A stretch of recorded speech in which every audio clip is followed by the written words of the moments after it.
मेघा रसोई में काम कर रही होती है और शिखा उसके पास खड़ी फोन चला रही होती है। तभी सास वहाँ आती है, जिसे देखते ही शिखा फोन साइड पर रखकर जेठानी के पास पहुँच जाती है। भाभी, सब्जी तो बन गई, इसके बाद क्या करना है आप मुझे बता दीजिए, मैं सब कर लूंगी। इसे बोलते हैं सर्वगुण संपन्न बहू। पति की सेवा हो या घर का काम, सब एक पैर पर खड़ी रहकर करती है। मम्मी जी, सब कुछ आप ही से तो सीखा है। आप इतना प्यार नहीं देती तो आज ऐसा कुछ नहीं होता। मानना पड़ेगा, और कोई काम आता हो या नहीं, लेकिन चापलूसी टॉप क्लास करती है। मेघा, तुम भी अपनी देवरानी से कुछ सीखो। देखो कितना सबका ध्यान रखती है वो। रसोई में ये सब चल रहा होता है कि हिमांशु की आवाज आती है, जिसे सुन शिखा वहाँ से चली जाती है।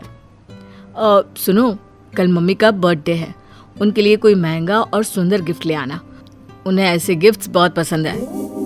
क्या भाभी को बर्थडे और गिफ्ट के बारे में पता है? अरे भाभी को बर्थडे पता है पर गिफ्ट नहीं। वो शुरू से ही रिजर्व रही है ना, किसी की लाइफ में ज्यादा दखल नहीं देती। और भाई भी ऐसा ही है, दोनों अपने काम से काम रखते हैं। पर तुम मम्मी को अपनी साइड करके रखोगी तो बहुत फायदे में रहोगी। पति की बात को ध्यान में रखते हुए शिखा उसी शाम मार्केट जाकर सास के लिए सोने की चेन खरीद लाती है और अगले दिन भाभी के घर से बाहर जाते ही पार्टी प्लान करके सास को गिफ्ट भी दे देती है। जिस पर मेघा के घर वापस आती ही सास उसे अपनी सोने की चेन दिखाकर ताने सुनाने लगती है। देखो तो जरा, मेरी छोटी बहू ने कितना सुंदर गिफ्ट दिया है। तभी मेघा सास के हाथ में गिफ्ट रखती है, जिसमें साड़ी देख सास की मोहे चढ़ जाती है। साड़ी? इसे गिफ्ट कहते हैं? अरे ऐसी साड़ियाँ तो मैं हर महीने खरीद लेती हूँ। जन्मदिन का तोहफा तो इसे बोलते हैं जो शिखा ने दिया है। कुछ नहीं होता भाभी, हम इस साड़ी को उठाकर रख देंगे, किसी को लेने देने में काम आ जाएगी। शिखा और सास की बातें सुन मेघा आगे कोई जवाब दिए बिना सीधा अपने कमरे में चली जाती है। इसी तरह समय बीतने लगता है, जिसमें सास छोटी बहू के कुछ भी करने पर उसे ना कभी कुछ बोलती ना ही टोकती, पर बड़ी बहू की एक छोटी गलती पर भी उसे ताने सुनाने लगती, जिससे धीरे धीरे मेघा बहुत परेशान हो जाती है। अब तो उसकी चापलूसी ने हद पार कर दी। इन्हें क्या लगता है कि मैं कुछ बोल नहीं रही, इसका मतलब बोल नहीं सकती क्या? मतलब मैं शिखा की तरह चापलूसी नहीं करती तो क्या घर में मेरी कोई इज्जत नहीं होगी? अरे इतना परेशान क्यों हो रही हो? जो जैसा करता है उसके कर्म वैसा ही फल देते हैं। तुम बस अपनी लाइफ पर ध्यान दो। अरे तुम्हारी बात सही है, लेकिन अगर अभी इस पर ध्यान नहीं दिया तो सर से ऊपर निकल जाएगा। उसे तो सबक सिखाना ही पड़ेगा। अब जेठानी अपनी देवरानी को सबक सिखाने के लिए तैयार हो जाती है और अगले दिन से घर में कुछ न कुछ ऐसा करने लगती है जिससे कभी उसकी देवरानी तो कभी सास के साथ लड़ाई होने लगती है। और देखते ही देखते कुछ समय बाद सास राहुल और मेघा की रसोई अलग कर देती है। जिस मौके को अपना फायदा समझ शिखा सास को पहले से ज्यादा भड़काने और चापलूसी करने लगती है, लेकिन जेठानी के जाने के बाद ये सब ज्यादा दिन तक चल नहीं पाता। बहू, कल तेरे घर वाले आएंगे तो कुछ अच्छा खाने के लिए बना लेना, मैं भी मदद कर दूंगी। हाँ? नहीं, आप क्यों तकलीफ करती हो, भाभी कर देंगी ना। सॉरी, पर मेहमान आपके पास आ रहे हैं और अब तो मेरी रसोई भी अलग है। ये कहकर मेघा वहाँ से चली जाती है। शिखा बस उसे देखती रह जाती है। अगले दिन शिखा उलझन के साथ रसोई में जाती है तो सास भी वहाँ उसकी मदद करने आ जाती है। अरे तू सब छोड़ और वही बना दे जो एक दिन पहले बनाया था, वो खाना बहुत स्वादिष्ट था। जब से भाभी की रसोई अलग हुई है सारा खाना रेस्टोरेंट से मंगा रही हूँ और आपके यहाँ बैठे हुए मैं वो भी नहीं कर सकती। अब करूँ तो क्या करूँ? अरे क्या हुआ, ला सब्जियां दे, मैं काट देती हूँ। सास के हाथ में सब्जी पकड़ाकर शिखा रसोई से बाहर निकल जाती है, जहाँ मेघा बैठी बैठी टीवी देख रही होती है। क्या हुआ शिखा, कोई दिक्कत? वैसे पता है, अगर लाइफ में गॉसिप या चापलूसी करने के अलावा भी कुछ सीख लेती ना तो आज इतनी परेशानी नहीं होती।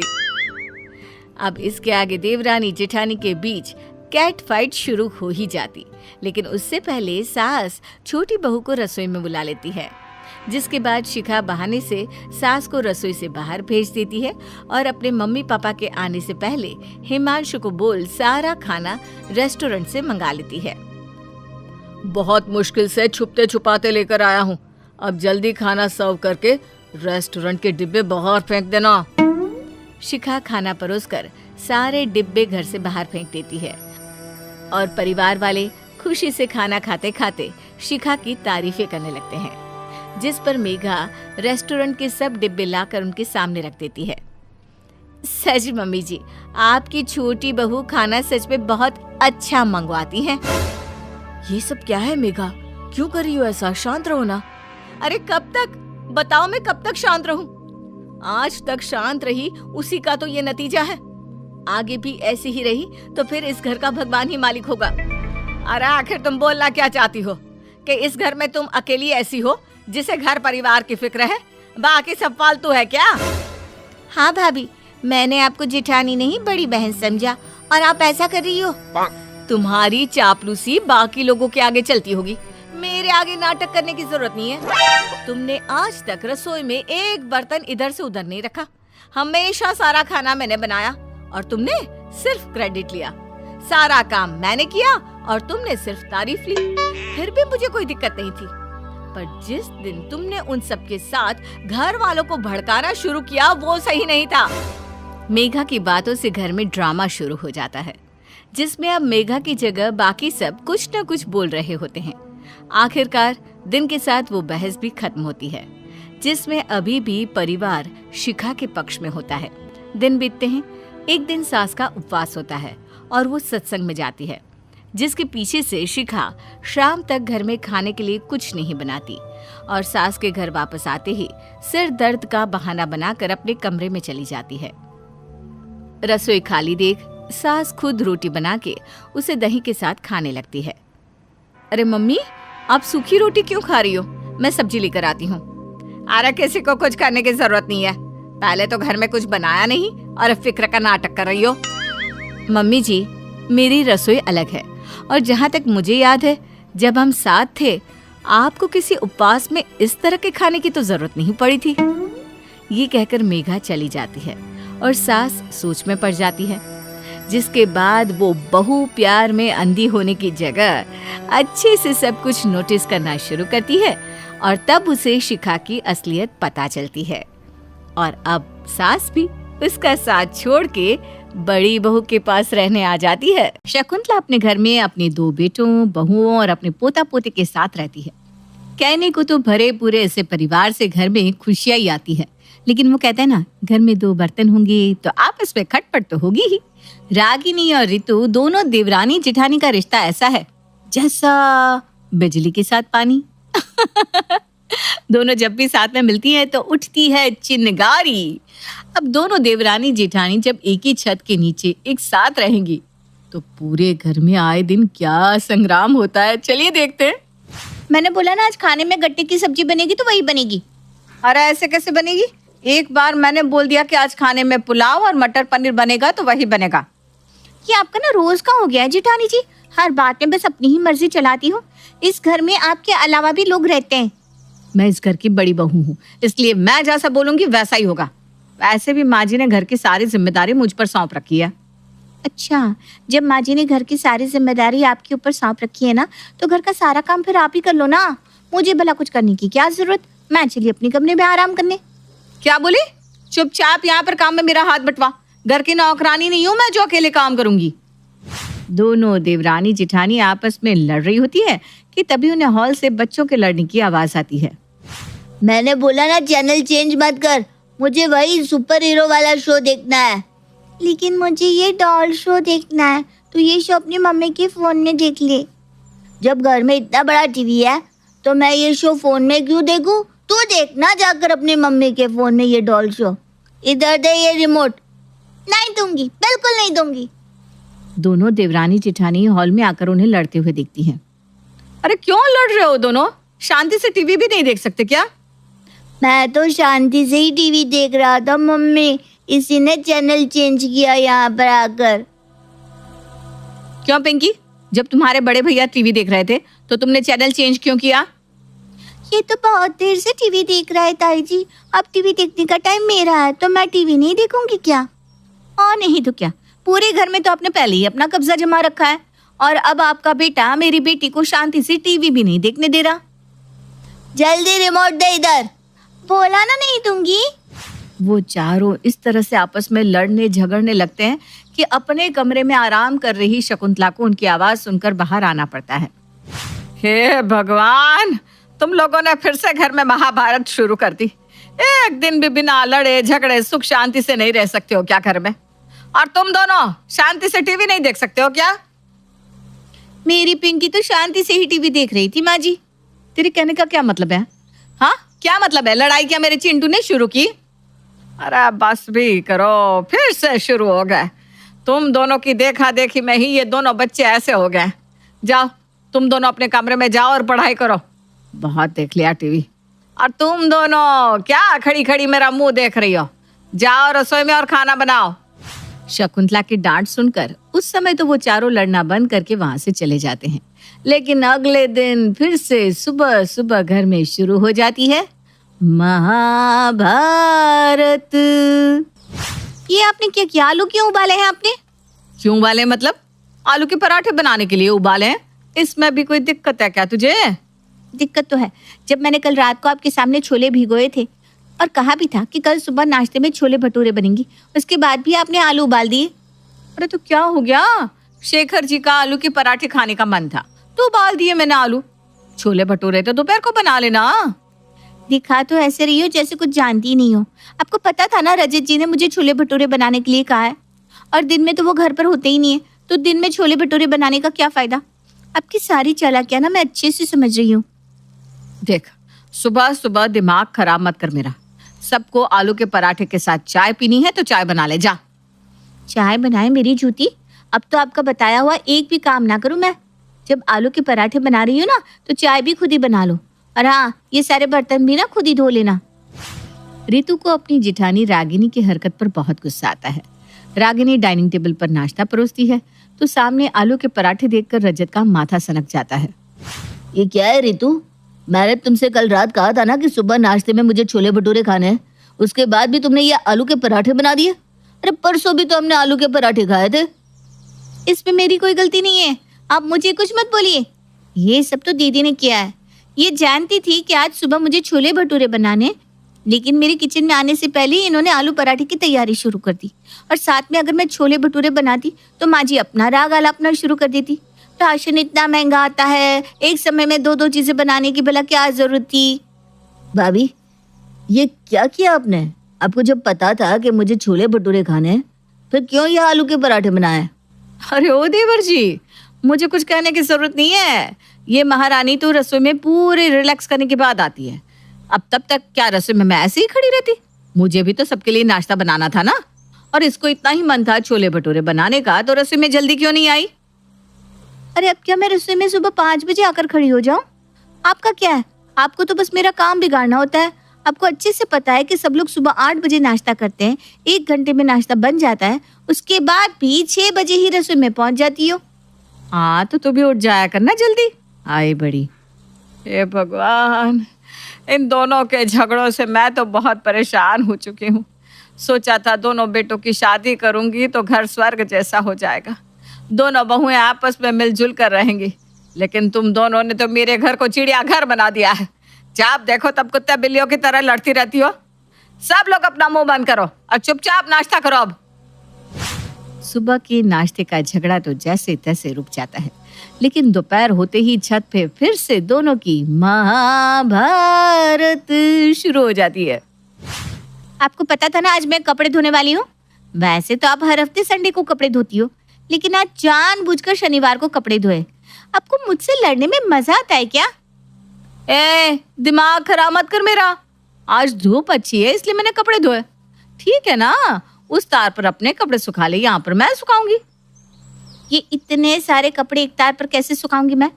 मैंने पूरे 2 घंटे लगाकर कपड़े धोए, इसलिए मुझसे बहस करने की तो सोचना भी मत। मैं ये कपड़े बिल्कुल नहीं हटाऊंगी। दोनों की दोनों एक दूसरे के कपड़े हटाने के लिए कपड़ों को तार से खींचने लगती है और इसी खींचातानी में रागिनी की एक साड़ी फट जाती है। हे भगवान, ये क्या किया तूने? इतनी महंगी साड़ी फाड़ दी मेरी। बस बहुत हो गया, तूने मेरी साड़ी फाड़ी ना, अब देख मैं अभी तेरी साड़ी फाड़ूंगी। अरे आप ये क्या कह रही हो? मैंने कोई जानबूझकर थोड़ी ना आपकी साड़ी फाड़ी है। रुक जाइए, अरे रुक जाइए, क्या कर रही हैं आप? रागिनी तार पर से रितु की साड़ी उठाती है और उसे फाड़ने लग जाती है। उन दोनों की आवाज सुनकर शकुंतला छत पर आती है। हे भगवान, बस अब बहुत हो गया, सर में दर्द करके रख दिया है दोनों ने। एक घड़ी चैन की सांस नहीं लेने देती मुझे। अगर अगली बार मुझे तुम दोनों की लड़ने की आवाज सुनाई दी ना, तो दोनों को अपने घर से उठाकर बाहर फेंक दूंगी। जीना हराम कर दिया है। शकुंतला को लगता है कि उसकी डांट के बाद वो दोनों फिर से नहीं लड़ेंगी, लेकिन वो दोनों कहाँ बाज आने वाली थी। अगले दिन रसोई में फिर से वो दोनों घमासान युद्ध शुरू कर देती हैं। मैंने बोला ना चाय बनेगी, लेकिन मैं कह रही हूँ ना, कॉफी बनेगी तो कॉफी ही बनेगी। एक के हाथ में चाय, दूसरे के हाथ में कॉफी का पतीला। दोनों अपने लड़ाई झगड़े में पतीले की ही खींचातानी करने लग गई और इसी बीच रितु के ऊपर गर्मा गर्म कॉफी गिर गई।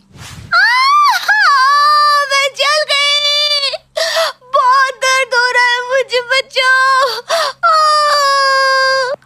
घबराओ मत रितु, हम अभी तुम्हें हॉस्पिटल लेकर जाते हैं। घर के सभी लोग रितु को अस्पताल लेकर जाते हैं। देखिए, उनका हाथ बहुत बुरी तरह जल गया है। कम से कम उनका हाथ ठीक होने में अभी 1 साल का समय तो लग ही जाएगा। बस उनकी दवाइयाँ उन्हें रेगुलर देते रहना। मैं अब चलता हूँ। देख लिया रागिनी बहू, इसीलिए हमेशा समझाती थी कि लड़ो झगड़ो मत। लड़ाई झगड़े में कब कौन सी अनहोनी हो जाए पता नहीं चलता। तुम दोनों के झगड़े में बेचारी रितु बहू का कितनी बुरी तरह हाथ जल गया। मुझे माफ कर दीजिए माँ जी। रितु तो मुझसे कभी बेमतलब लड़ती भी नहीं थी। मेरा स्वभाव ही हमेशा से उसके लिए अच्छा नहीं रहा। आज मुझे अपने किए पर बहुत पछतावा हो रहा है। बेटा, तुझे अपनी गलती का एहसास हो गया, ये बहुत अच्छी बात है। पर आगे से इस बात का ध्यान रखना, तुम दोनों देवरानी जेठानी हो, बहनों की तरह मिलजुल कर घर में रहो। ऐसे लड़ाई झगड़ा करने से तुम्हारे साथ साथ तुम्हारे बच्चों पर और तुम्हारे पति, दोनों भाइयों के रिश्ते पर भी बहुत बुरा असर पड़ता है। मैं आपकी बात समझ गई माँ जी। और उस दिन के बाद दोनों देवरानी जेठानी ने आपस में कभी झगड़ा नहीं किया, बल्कि अब तो वो दोनों सगी बहनों से भी बढ़कर एक दूसरे के साथ प्यार से रहने लगी। जौनपुर नाम एक शहर में जोशी परिवार रहता था। जोशी जी शीखी बगाने में बहुत माहिर थे, पर काम 0 शलट्टा। फिर भी हर बार कोई ना कोई उनकी बातों में आ ही जाता। रोज की तरह एक आम सुबह थी। जोशी जी अपने परिवार वालों के साथ नाश्ते की टेबल पर बैठकर नाश्ता कर रहे थे। तभी एक औरत जोशी जी को ढूंढते हुए उनके घर आती है। भाई साहब, मैं अंजना, पहचाना? मैं आपको रेलवे स्टेशन पर मिली थी। 2 दिन से आपको फ़ोन मिलाकर परेशान हूँ मैं, पर आपने फ़ोन उठाया ही नहीं, तो आपका पता पूछते पूछते मैं यहाँ खुद ही आ गई। मेरे बेटे के लिए लड़की बताने वाले थे ना आप? अरे आप टेंशन क्यों लेती हैं? मेरे हाथ में 10 लड़के लड़कियां हैं। जिस लड़की को भी बोलूं फौरन हाँ कर देंगी। आप निश्चिंत रहिए। तो आप बात चलाइए ना लड़की वालों से। अच्छा करता हूँ मैं बात। एक और बेचारी फंस गई। फंसे भी कैसे ना, इनको जानने में मुझे ही 30 साल लग गए। सिर्फ बोली की शेर है ये, सबको उलझा कर रखेंगे पर काम किसी का नहीं करेंगे। जोशी जी की बात पर विश्वास कर अंजना वापस अपने घर लौट जाती है और तभी बीनू अपने पति से कहती है, जवान बेटी घर पर बैठी हुई है, पर आपको तो जरा भी फर्क नहीं पड़ता ना। 10 लड़के हैं ना हाथ में, तो उनमें से किसी एक से ही इसकी शादी करवा दीजिए। अरे अभी बहुत समय है बिनू। इतने एक से एक लड़के बैठे हैं, जिसे बोलूं फौरन हाँ कर दे, और तुम हो के बेकार में हड़बड़ाने लग जाती हो। बहुत समय है, बोल बोल कर तो आज ये 30 साल की घोड़ी हो गई है। अरे कब तक इसकी उम्र छुपाती चलूँ मैं? इसकी उम्र में तो मैंने 2 बच्चे जन्म किए, पाल पोस के बड़े भी कर दिए थे। और एक ये है जो घर पर बैठी है। वो तो शुक्र है नीतीश के तूने भाग कर शादी कर ली, वरना अपने बाप के भरोसे रहता तो तू भी कमारा ही रह जाता। हमारी बिरादरी में ऐसे ही लड़कियों की कमी है। इतना चोखा रिश्ता आएगा कि तू भी सोचती रह जाएगी। शादी के मंडप पर ही मैं तो सीधा 10 लाख कैश मांग लूंगी, ठीक है ना पापा? हाँ बेटा, एकदम। इतना बड़ा क्या है, अपनी बेटी को ऐसे कैसे किसी को भी सौंप दूं? सामने से पैसा मांगूंगा। शादी को तो आप लोगों ने मजाक बना लिया है, ऐसे तो हो चुकी शादी। गुस्से में नियति रसोई में चली जाए। ये पूनम दीदी न जाने कब अपने घर जाएगी और मुझे आज़ादी मिलेगी। अब तो लगता है मुझे ही कोई रिश्ता देखना होगा। नियति ज़ोरों शोरों से पूनम के लिए लड़का देखने में जुट जाती है, पर जब भी वो लड़के वालों को बुलाने की बात करती, जोशी जी शुरू हो जाते।